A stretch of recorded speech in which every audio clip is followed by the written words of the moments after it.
1, 2, 1, 2, 3, and sunk. Hey, remember this? It's been a minute since this, hasn't it?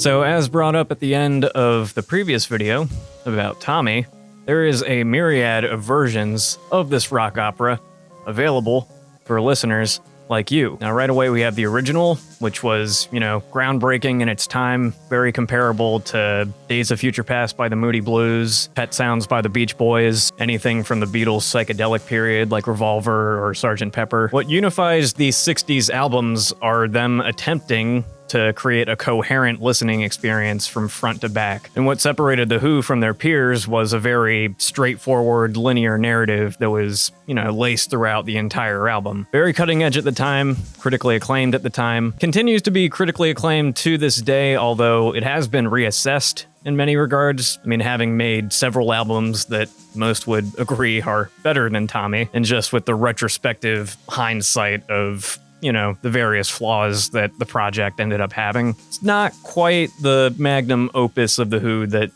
most probably thought at the time. Among those flaws are definitely things like Uncle Ernie or Cousin Kevin. Not necessarily bad songs. I mean, John Entwistle actually wrote those just because Pete knew that he was more capable of doing like those macabre fairy tale style songs than he would have been at the time. Perhaps a way to kind of cushion the subject matter so it wouldn't be that much of a turnoff for certain people listening to the story. But at the end of the day, you need a certain amount of tact in order to talk about things like neglect or child abuse or trauma. And a good portion of the story does happen to be about, Tommy coping with what he saw, internalizing it, and cutting himself off from the world. There's like a lot of poetic beauty to be found here. I think See Me, Feel Me is a very cathartic line of lyricism that continues to connect with a lot of people just because it taps into that desire to be okay, to be one with yourself, to be healed, which just means that things like fucking fiddle about or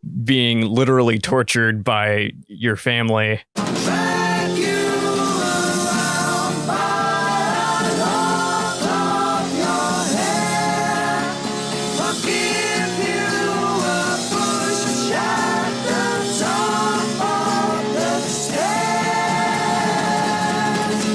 It might kind of, I don't know, maybe not the best approach to handling that subject matter. Now, on top of this, from like a more technical level, the production of the album, even though it's very impressive in spots, can feel a little flat and not very full. Now, in fairness, there's a reason for this. The liner notes in the edition that I happen to have on CD details how Kit Lambert, their producer and manager at the time, wanted to ensure that the lyrics were at the forefront of the listening experience and opted out of the band's plan to do overdubs and maybe add like a few more weirder instruments to kind of give it like that cosmic edge they wanted this to have. But if the whole selling point of this thing is to be an opera with a linear story that's coherent, you're gonna need those lyrics. While the flow of the thing is very satisfying, there's stretches of music that can just be like a little repetitive. You have your overture, and then you also have an underture.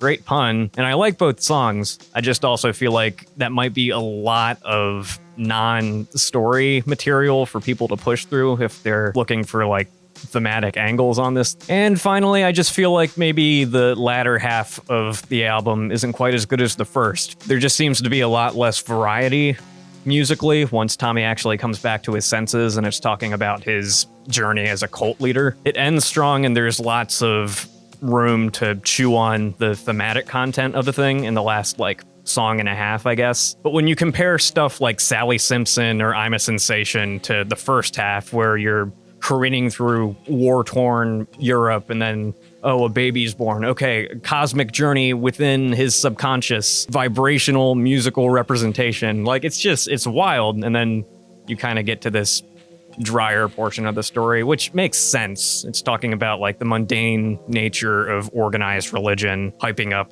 this spiritual revelation as a commodity. But musically, it's a little flat. A bit too flat. These criticisms are minor, though. I still love this album. It was my first Who album. I'll listen to it anytime and not get sick of it. The only caveat there is, a band's not just one album. They've had several that aren't Tommy, and a lot of them, frankly, are a lot better. More progressive, more interesting, more fun in some regards. But that's the original LP. Let's get into these other iterations that happened throughout history. We're gonna skip ahead about, I don't know, 2 decades to the Broadway show. Now, theoretically, it makes all the sense in the world for this to be like a Broadway production. I mean, it's a rock opera. Other rock operas that came out in its wake, like Jesus Christ Superstar, that was a rock opera concept album. And then it got, produced into the worldwide sensation that was Jesus Christ Superstar.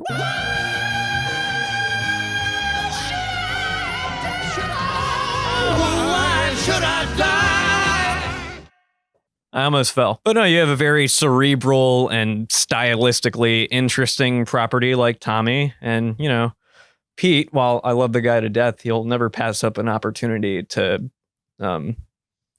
cash in on established musical projects. So there's a corpse. A guy puts on sunglasses. Next thing I know, my favorite Who song is screaming through the TV. How the hell does the Who work into Miami? They've never even been there. Broadway turns quite a buck year after year. I mean, it makes sense to make a Tommy musical, and make a musical they did.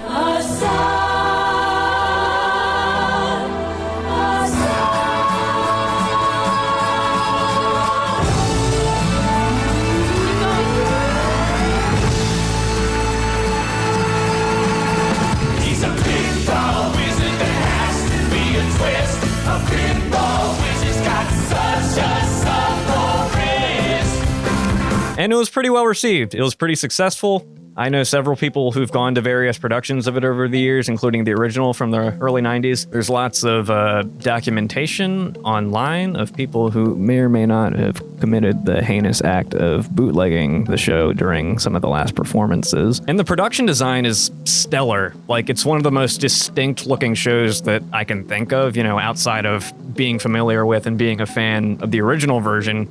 I think it has a very defined aesthetic that's fitting with the story while also being distinct compared to other musicals, like period pieces. Just very geometrical Art Deco approach to this thing. Is that Art Deco?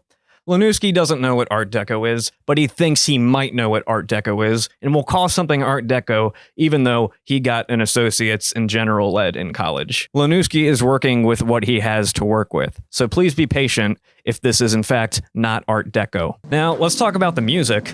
This thing was produced by Sir George Martin, aka the Fifth Beatle, who was largely responsible for the game-changing sonic design that happened with a lot of the Beatles' later albums. And honestly, it shows. I was kind of weary of listening to a show that, optimally one would watch on stage being performed by actors and a crew.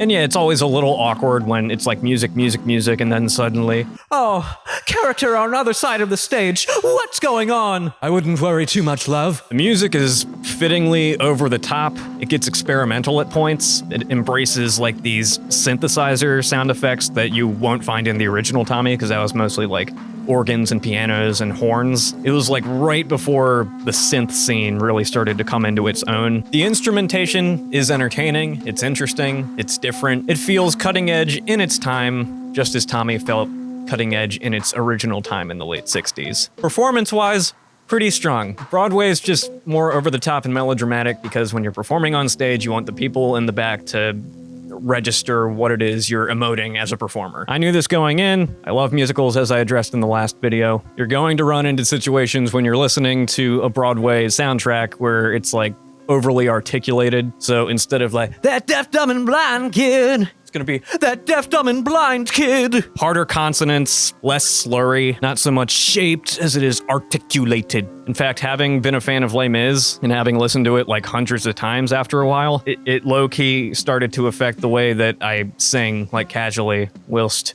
karaokeing or being by myself. It's been a hard day's night, but when I get home to you, I find the things that you do. Instead of, but when I get home to you, I find the things that you do. So I've actually started no joke, just aping the way David Bowie or certain other singers sing, just like using a fake accent, retrain myself to, vocalize without over-articulating. You don't want to be making regular pop music and then suddenly it's like, all of the whole human race, Mrs. Lovett, there are two kinds of men and only two. I'm gonna make this stand right now. If you're about that life of doing a production of like Tommy or Les Mis where you don't use a fake British accent, you're doing it wrong. You can't have period French characters speak in an American accent. I've seen certain like theatrical specials of like doing the full run through of Les Mis with these rando American actors I've never heard of. Before you say another word, Javert. Javert? It's Javert.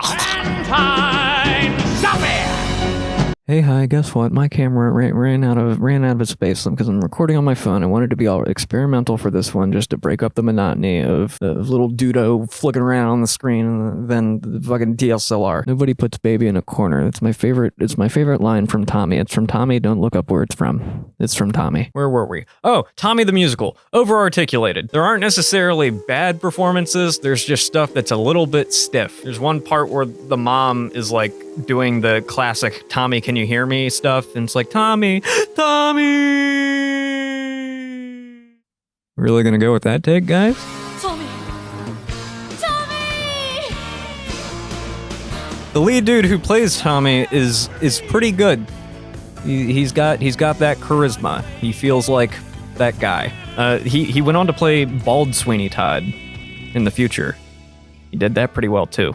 So it is a very lush production with solid vocals despite the Broadway articulation of the lyrics and all that. There's a couple of new songs in there that kind of pad out where there had previously been gaps. One of the biggest criticisms of the original Tommy was there wasn't enough like plot detail.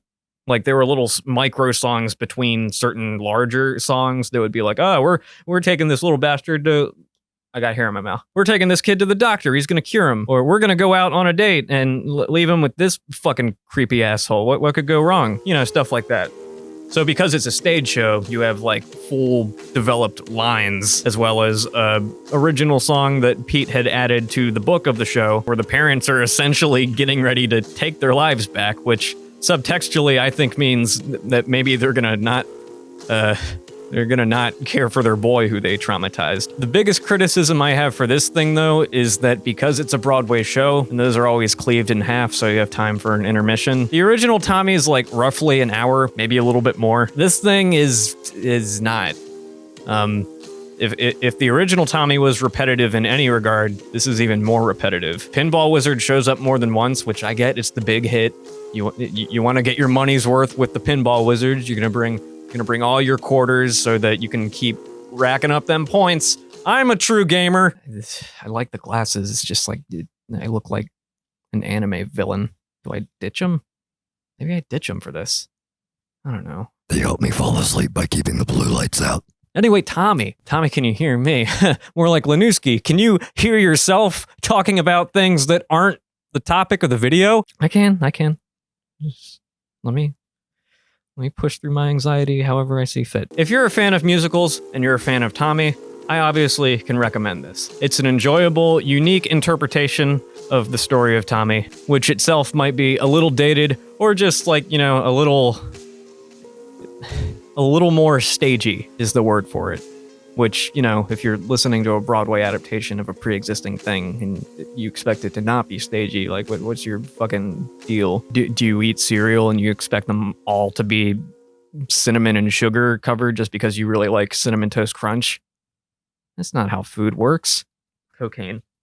Now that we've hopped forward, we're actually going to turn the clocks back to the mid-70s when there is actually a full-length motion picture of Tommy. In 1968, a revolutionary piece of entertainment was written and played for the first time. It was the creation of an extraordinary British composer, Peter Townshend. It was performed by an incredible music group called The Who. It was titled Tommy. Columbia Pictures and Robert Stigwood are proud to announce Tommy, the movie. Man, what a build-up. What kind of visionary filmmaking are we in store for listening to this thing, getting the music and the heat?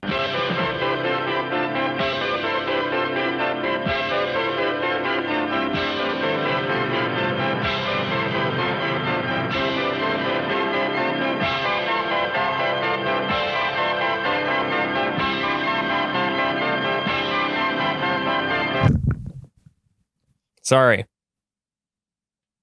That was a lot. Yeah. Like even just taking the already absurd, strange story of the rock opera out of the conversation, just as a movie, as you can plainly see from the trailer, is really fucking weird. I saw it years ago, and it's good. It's very unique. It's very of its time. Cult movie enthusiast types have reappraised the movie, calling it like the last hoorah of the pop art that had started in the 60s with pop music like The British Invasion and with films like Yellow Submarine or any other weird art house neon colored shit that came out in the early 70s. Like, it's very much in that lineage. It's the kind of 70s that is kind of brushed to the side when paying homage to that decade with throwback genre films or neo-progressive music. Just a very strange film. So strange that it's going to be pretty distracting for some people, and I get it. Ken Russell, he made something different. That much is certain. What really stands out here is the all-star cast. Eric Clapton, Tina Turner, Jack Nicholson, Oliver Reed, and Margaret, the last of whom got an Oscar nom for being Tommy's mom in this, and I get why. She, phew, man, swoon. They flock in thousands strong. We'll just play along. A million in reason for love I just deserve. I had never seen a lady bathe in beans before, but you know, if I was gonna watch it in any movie and see any woman do it, I'm glad it was her. Make of that assessment what you will. It's a very grab bag approach to this story. There's a bit of genre hopping, like it's very rock and roll throughout, but it'll lean more heavily into the soul aspect here, to the glam rock pop there. For instance, the version of Pinball Wizard here is Elton John's version.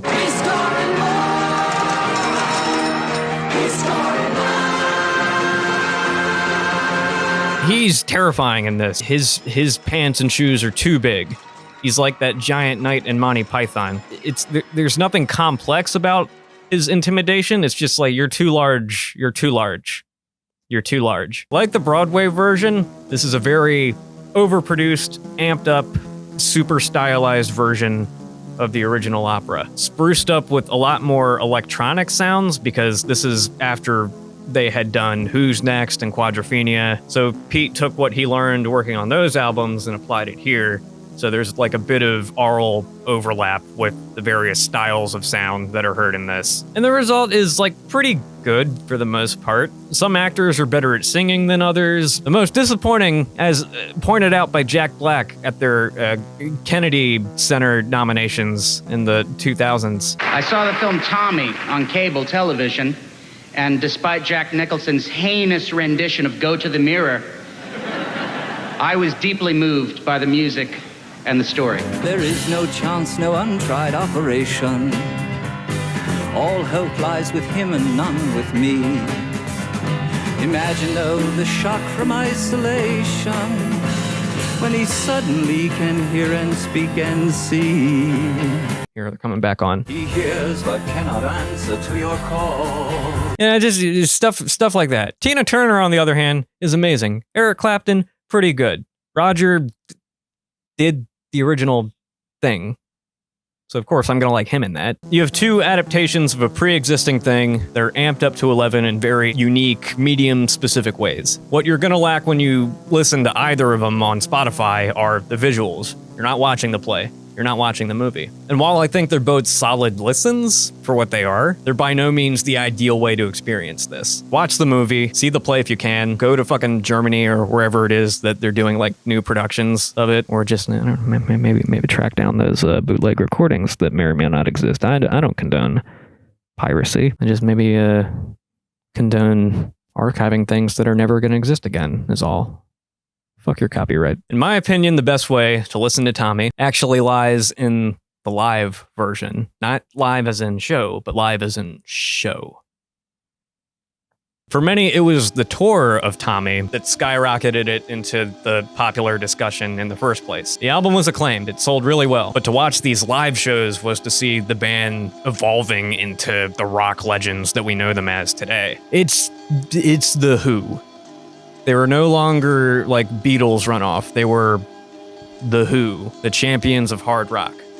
This is where that happened. A live show featuring a slew of their old hits from their teeny bopper days. I can't believe I just fucking said that without thinking. And then a almost full run through of Tommy. Like they would take out specific songs just to like cut down time and cut through the bullshit. It's just hard rockin' noise the whole way through with lots of dynamics. There's quiet parts, there's loud parts, but the texture is consistent. And 4 fucking guys just sound like 8 or 9 fucking guys. I bring this up, just the fact that there was a tour, because there's so many goddamn recordings of them performing Tommy live. There's Isle of Wight, there's Woodstock. I would also like to bring up the fact that along with the official releases, there's also a bunch of bootleg recordings that are scattered throughout the online world. And included in this anniversary edition of the original album is this bootleg album. Not entirely sure where it was recorded or if it was strictly one location that all of these tracks actually came from, but this too is a pretty good playthrough of the live iteration of Tommy.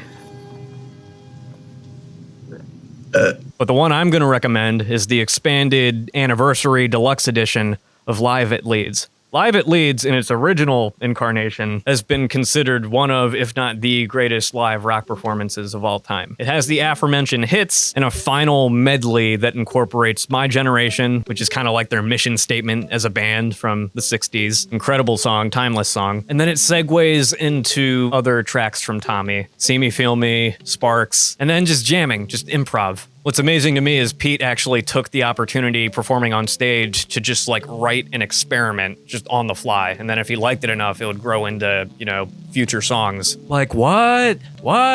So much energy, so much fire, so much hard fucking rock mastery. Live at Leeds. It's great shit. But the extended version gives you a really rock solid run through of Tommy as well. This is the most exciting and accessible way to experience the Tommy story, in my opinion. You have the album, you can put the headphones on, there's like all these fucking sound effects, you got these different instruments, the horns, the piano and shit. It's peak 60s pop, it's there. This is the Who. This was the bridge between their psychedelic storyteller days into the teenage wasteland, into the rainstorm where love is coming down from the sky and the universe itself is splitting in half. Whoa, hot boy band is evolving. Wow, it's evolved into rock legend. Would you like to give it a nickname? Sure. To quote Chris Gow, number 3 in the world.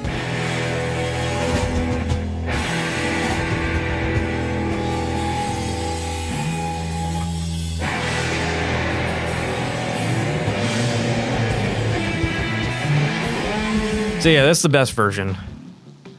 But just as a bullshit bonus, I'm gonna give you my favorite version. This, as I said, most palatable, most digestible version of Tommy. But my personal favorite, and incidentally, what hooked me into The Who in the first place, that's right, it wasn't even the original album. It was a redo of the album.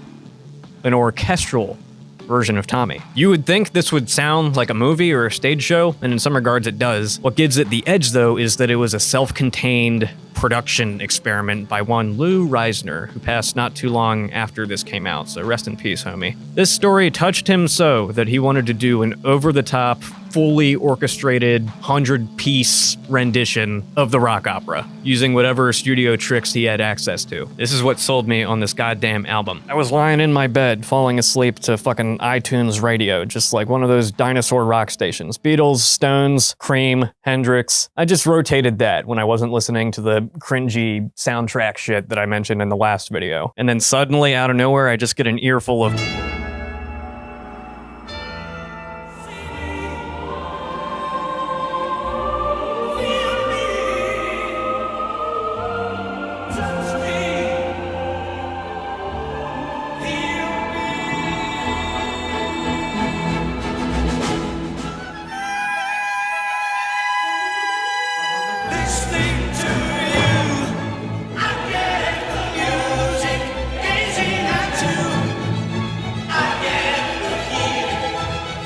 That was my introduction to The Who.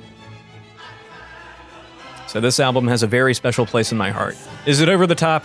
Yes. But so is this goddamn opera in general, in all of its various offshoots. But I think this is probably the best reinterpretation. There's been a few. There was like a reunion in the 80s after they had broken up for the first time, out of like dozens, I think. Roger and Pete performed it in like 2017, and then Roger did an additional orchestral version like not too long ago. It gets to a point where it's like, how many times are we going to do this? So scope those out if you're interested. These 5 versions are the ones that I'm going to tell you to check out, though. Lou Reizner's Tommy is just like, it's a blast. Just super enjoyable, including Rod Stewart's version of Pinball Wizard is what I would be saying if you could fucking listen to it. I bought this thing on iTunes years ago. I've had access to all of those songs for years.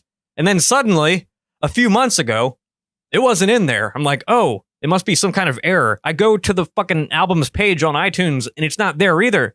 So I'm like, what the hell's going on here? I go on Spotify, where the album is. No Pinball Wizard. Rod Stewart's Pinball Wizard, like, you know, take or leave any version of the song you want. It's unique, it's rock solid, and as much as I'm not like a huge Rod Stewart groupie, I think his vocals worked really well on this. It's no longer there. I paid somewhere between 10 and 20 bucks for this music, a song of which I no longer own. Because the digital age sucks, and rights holders can just like arbitrarily do bullshit like that. Pisses me off. It's probably on YouTube somewhere, just find it that way. Or find one of the Australian live broadcasts of this show. You can listen to it that way. It's not Rod Stewart. It's some other guy who does a pretty good job. He does like a Southern hick version or something. I don't know who he is. Australia's weird. I've never met an Australian who wasn't weird. So that's my splurging on various versions of Tommy. I hope you enjoyed it. I hope you could follow it. This was a bit of a throwback to a bygone era of Lanooski with a fresh coat of paint that's indicative of FebWHOary. Subscribe if this did anything for you.